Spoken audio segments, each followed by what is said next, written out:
જૂનાગઢના માંગરોળ શહેરમાં માંગરોળ નગરપાલિકા દ્વારા સેવા સેતુ કાર્યક્રમ યોજાયો। આ સેવા સેતુ કાર્યક્રમનો મુખ્ય હેતુ લોકોના કામો સ્થળ પર જ તાત્કાલિક થાય અને લોકોને મુશ્કેલીનો સામનો ન કરવો પડે તે માટે હતો। પરંતુ માંગરોળ શહેરમાં લોકોને જરૂરિયાત છે રોડ, રસ્તા, લાઇટ અને પાણીની। કેટલાય સમયથી માંગરોળ શહેરના લોકો આ તમામ સમસ્યાઓનો સામનો કરી રહ્યા છે। આ બાબતે માંગરોળ નગરપાલિકાના ચીફ ઓફિસરને પૂછતા ગોળ ગોળ જવાબો આપી ચાલતી પકડી હતી।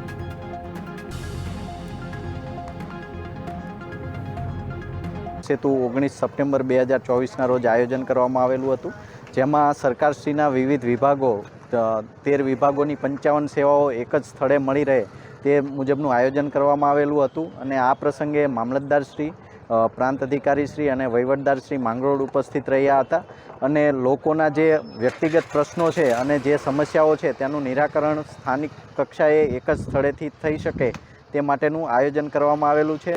માંગરોળ શહેરમાં ભૂગર્ભ ગટરની યોજના ન હોય, જેને કારણે રસ્તાના લાંબા સમય સુધી પ્લાનિંગ થઈ શક્યા નથી અને આવનારા સમયમાં સરકારશ્રી તરફથી જે રિસર્ફેસિંગની ગ્રાન્ટ ફાળવવામાં આવેલી છે તેમાં નિયમાનુસાર તાંત્રિક વહીવટી મંજૂરી મેળવ્યા પછી આ રસ્તાઓનું નવીનીકરણ કરવામાં આવશે। સેતુ 19 સપ્ટેમ્બર 2024ના રોજ આયોજન